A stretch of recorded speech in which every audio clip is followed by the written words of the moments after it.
Alright, hello guys. So in this video, I'm going to be going over finding your passion, basically, and yeah, how to do that. And the title is going to be contributed to grit. Grit is the power to overcome obstacles and continue to commit into whatever you're working hard in. And this skill is universally needed if you want to be successful in anything, because you're going to have obstacles, you're going to need to go overcome them, and you're going to need to continue overcoming those obstacles to build a background of a strong, better self of you. And the one strong thing that you need to have grit is passion. You need to feel engaged in whatever you're doing, because it's a lot of vitality to actually perform grit and continue to dedicate yourself to one thing. And so one strong aspect you need is finding a passion, or it has to be a passion that you have. And what if you don't have a passion? Well, you're not gonna feel vital. You're not gonna feel vitality anymore. You're not gonna feel alive. You're not gonna be feeling you. You're gonna be feeling what that you're just doing what others tell you to do and living a very planned out life. It's a safe one, but does it make you happy, or does it make you fulfilled? I don't think so. It's not an individualized life. It's a very planned out, safe future that you don't really enjoy. I think maybe you can make your job into a passion. Yes, you can. You can do that, but well, if you would like, I would say you want to shape your job to your passion first. Yeah, and another con is that, like, if you don't have a passion, it's like your life is not gonna feel like a life anymore. You're not gonna really enjoy it, and you're gonna feel anxious. Well, we're all built to feel anxious, just genetically. In evolution theory, when before we evolved into Homo sapiens, when we were monkeys, the monkeys that were content with their life, were happy with their life, they didn't really need to they didn't feel like they needed to reproduce and reproduce their offspring and continue their genetics chain. They were just happy, and they died out without feeling the need to do anything.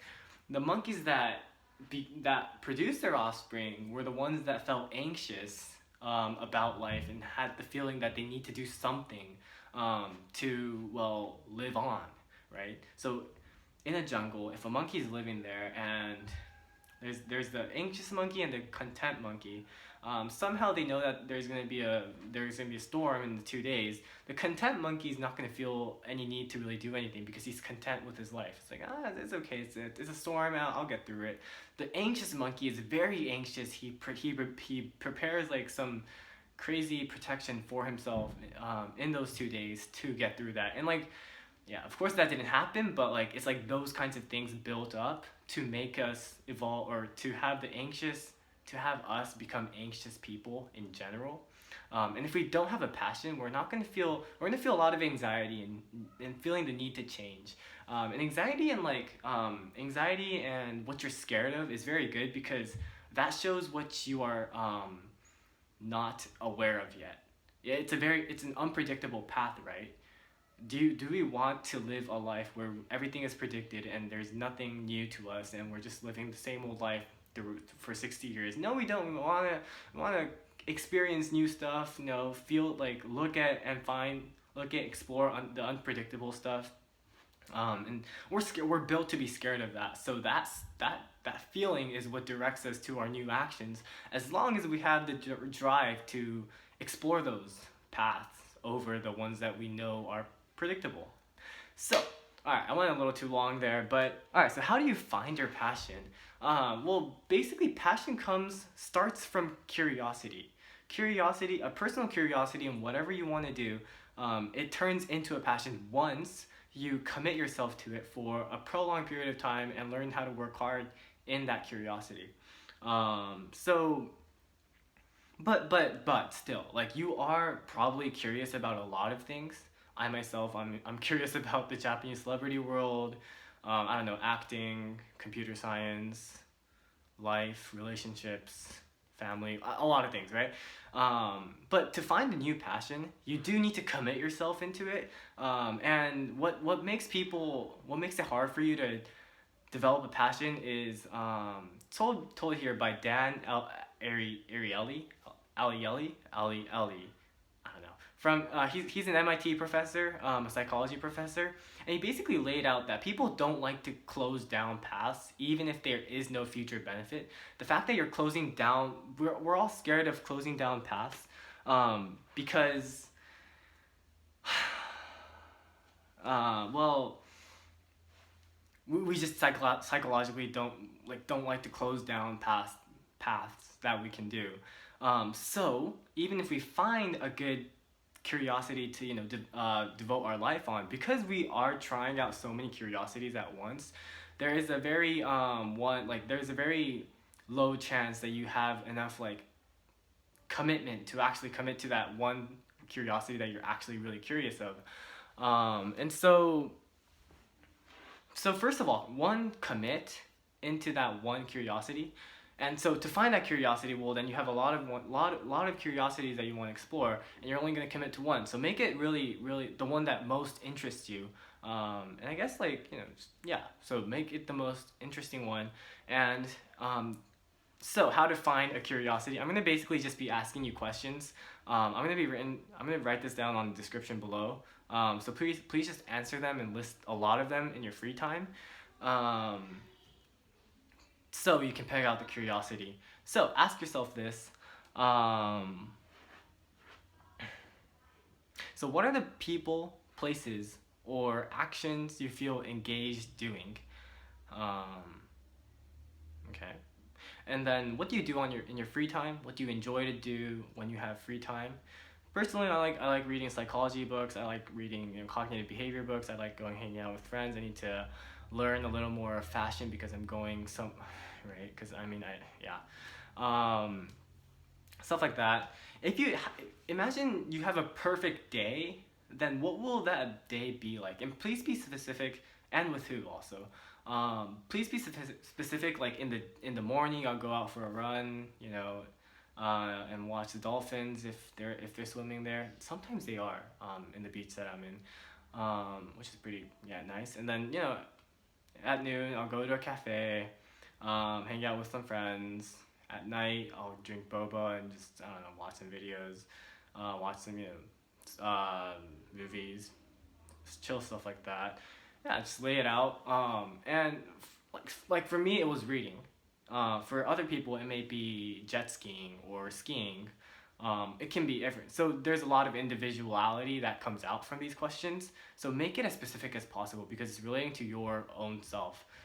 So another question, what do you think is personally important and would do without being paid? So what would you do? A good example is my religion teacher's friend. Her name is, well, we'll just say sister because she is a sister in a Catholic church. This sister dedicates herself without being paid, totally full-time volunteer job. She dedicates herself to helping an orphanage in Mexico. And that's like a total, that's not being paid at all, but she's still willing to do it, and she is really doing it, right? So that's a big example of something that you would do. I think I would if I was reading books, I would read books without being paid. I'm not being paid here anyway, so far, hopefully, in the future. But right, what would you do personally? And another question, if you know if you're 100% going to succeed, then what would you do? So, if I was gonna 100% succeed, then I would become a comedian in Japan. Something like that. What kind of things do you search on YouTube? Obviously your interests, right? So be as specific as possible. I think you search up a lot of things on the internet, stuff. So write those down. And the last question is, what are times that are fun? What are times that are fun? What do you enjoy? What makes you enjoy stuff? So, to me, I'm a pretty big nerd guy. I mean, I enjoy more reading books and making stories out of them and making it into a shape where I can just explain it to you guys. More so than maybe hanging out with friends. And Yeah, so it's a very it's like a unique thing. So like so there is a lot of individuality from there, right? Too. So so find those curiosities. Those are all the questions I have. Find those curiosities that you have, and then pick one. Pick one big one that you want to really actually dedicate yourself to, and maybe potentially make it even a job. And dedicate yourself to it. Only that for a month. Well, obviously, like continue your lifestyle right now, but then if you have the time to be watching videos, then choose the curiosity that you've built, like biking or something. I don't know, and researching about that, and commit to that. See if it turns out into a passion. If it doesn't, if you don't enjoy whatever you're doing, then quit it and find a new curiosity that shocks you and try that one and commit to it. So yeah, that's basically outlining how to find a passion and why a passion is important in terms of developing grit. So yeah. All right, so that's done. If you like this video, thumbs up, please. Subscribe to my videos. The basis of this channel is all from books and books who are usually written by psychology professors in prestigious universities or people who gather all those information and write it into a book. So it's very credible.